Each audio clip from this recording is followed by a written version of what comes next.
It's always nice when you can find someplace quiet in the middle of South Florida.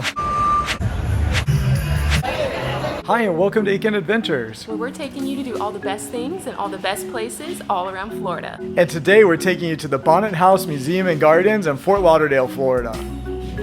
The Bonnet House is a historic home that is built in a plantation style around the central courtyard. Now we're all checked in and we're off to explore. Once you get through the main entrance, you have the option of riding a golf cart up to the house tours. It is set on a piece of property which was originally owned by High Taylor Birch, which you might recognize from the High Taylor Birch State Park, which is actually right across the street. He gave this property to his daughter Helen as a wedding gift. And now it's time for an instructional video.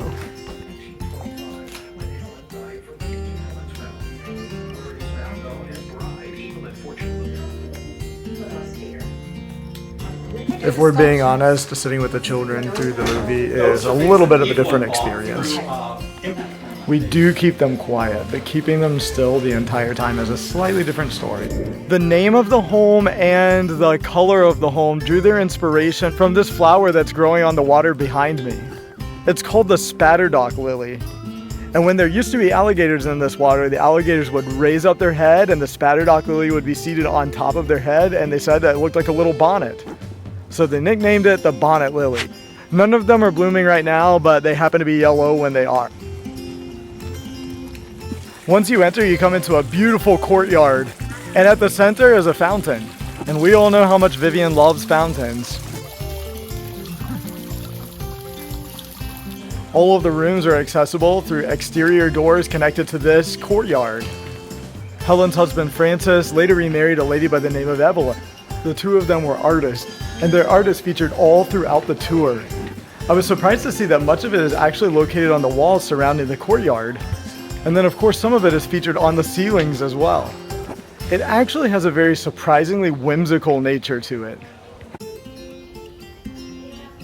There are so many interesting statues around here. First, we're gonna stop by the studio.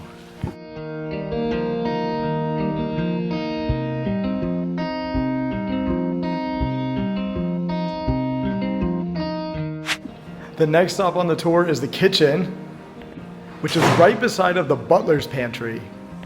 And then off to the side was the dining room. This home was built for their work and their residence as opposed to lavish entertainment. And even though the dining room is quite modest, they have a number of place settings.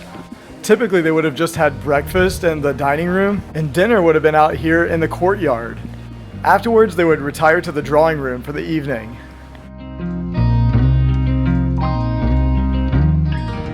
The second floor is not currently accessible to guests, but you catch a glimpse of it on the opening video. Our final stop in the house is the music room. Look, you see that? There's so many iguanas on this property.